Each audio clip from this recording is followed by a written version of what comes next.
I'm just thinking, marginalia, all things were made through him. Back to the text. Heraclitus blames people for not experiencing the Logos even before they had heard of it. Quote, "They are unable to understand their own experience of it, for eyes and ears are bad witnesses to those who have barbarian souls. Men are at variance with the Logos, which is their most constant companion." End quote. Quote, "Although the Logos is common to all, most men live as if each had a private intelligence of his own." End quote. Oh, sorry, not end quote. "Although intimately connected with it, men keep setting themselves up against it." End quote. Quote, "Listen not to me, but to the Logos. It is wise to agree that all things in reality are one and one thing only." End quote. If we remember the saying, "God is closer to us than we are to ourselves," Augustine, then we have grasped Heraclitus' understanding of the Logos as man's, quote, "most constant companion beyond his own private intelligence," end quote, or knowing. In Heraclitus' view, it is man's awareness of himself that precludes awareness of the Logos because, quote, "men live as if each had a private intelligence of his own," end quote. Thus they are unconscious of the Logos, not awake to it, but totally asleep. To follow the universal Logos was contrary to any form of individualism, because, for Heraclitus, there was no such thing as a permanent ego or self. Heraclitus was called the Obscure not only because his teachings went over the heads of his listeners, but because his mannerisms and lifestyle were somewhat reminiscent of John the Baptist, coming out of the wilderness with a mission declaring a great truth to all who would listen. From this date on, Logos would never lose its immediate connection to nature, creation, to man, and even to matter itself. The term Logos was never used as a synonym for human reason or rationalization, quite the opposite. Its reference was to a knowing, a wisdom beyond the intellect, to the existence of the overarching source of cosmic unity, pervading all reality, directing all toward the good. Man's soul is naturally one with the universal Logos, and the goal in life was to live in perfect harmony or unity with the Logos. Down the centuries, this Logos assumed ever greater importance in Greek philosophy until, it can be said, it reached full blossom with the advent of Christianity. Heraclitus has been called, quote, "the father or elder of Greek philosophy," end quote, and renowned solely for his Logos. Thus it could be said the Logos was the revelation that literally got Greek philosophy started. One would have to be blind, as Heraclitus said, not to see God's hand in this. The Logos is that one of the Trinity regarded as the incarnation of God. And any Christian who does not know this has missed the real Christ completely. I'm going to repeat that sentence. The Logos is that one of the Trinity regarded as the incarnation of God. And any Christian who does not know this has missed the real Christ completely. There is no use going over the little we know of Heraclitus' life and teachings. Some of it may only be legend. There is only one interesting note to add. In his day, philosophers tended to identify one of the four elements, earth, water, fire, and air, as the founding bases of the cosmos, Aristotle's first material principle, or prime matter. For Heraclitus, the Logos was identified with fire, more especially a thunderbolt or lightning. This would remind Philo of Moses encountering God in a burning bush and on the mount. That the Logos was associated with light or lightning has a very mystical ring to it. About 2 centuries after Heraclitus, the philosopher Zeno founded a school in Athens, 308 BC.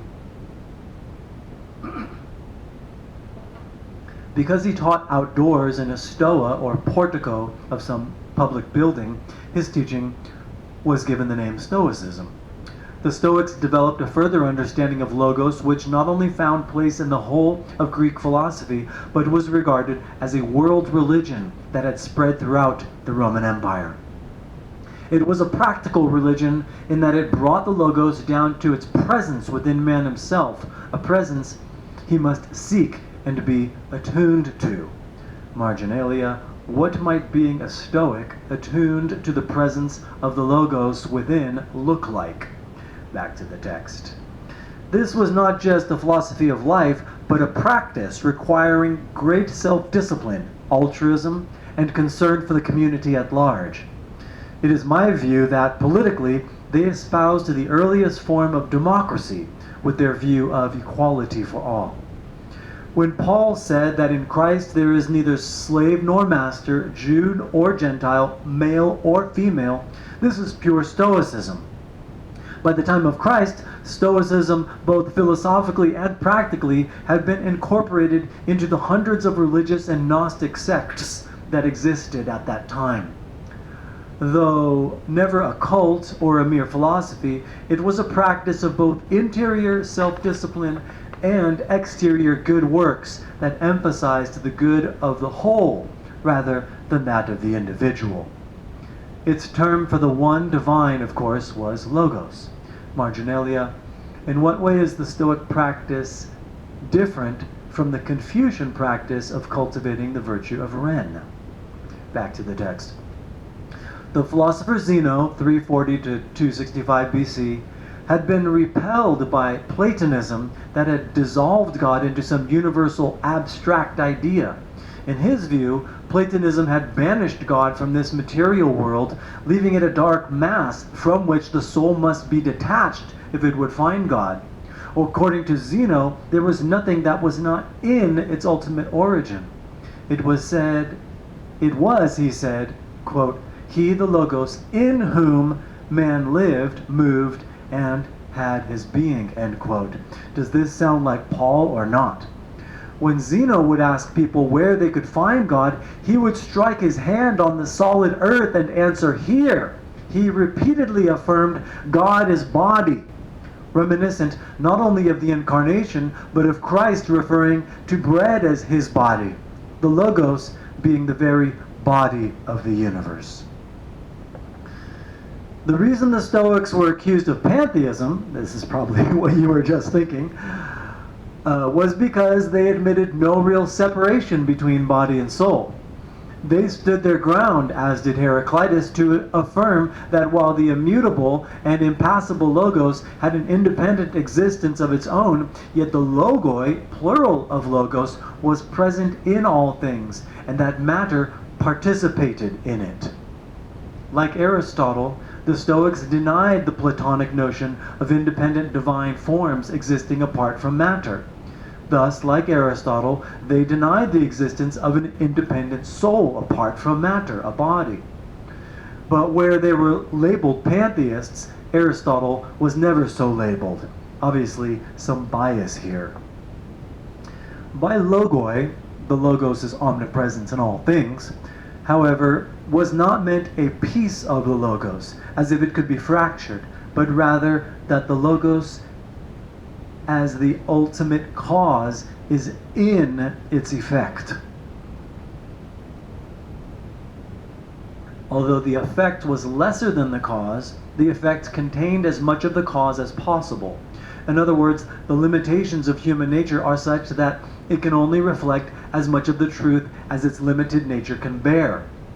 Basically, the logoi were regarded as God's existential oneness with creation, that like a seed, logoi spermatikoi they called it, could grow exponentially. This growth is reminiscent of the parable of the mustard seed. The Stoics never denied the existence of a soul, they only denied it was a separate spiritual entity, like a ghost in a machine. Marginalia, not popping out. Another marginalia, the soul is just another word for the true body, which is not separate from the visible body and which gets absorbed by the Logos at ascension. Back to the text. They challenged people to see if they could possibly conceive of or even imagine the existence of anything totally non-material, i.e. something not connected to matter. Literally conceive the existence of non-matter. Although people may believe the immaterial exists, the mind has no way of getting hold of anything it can verify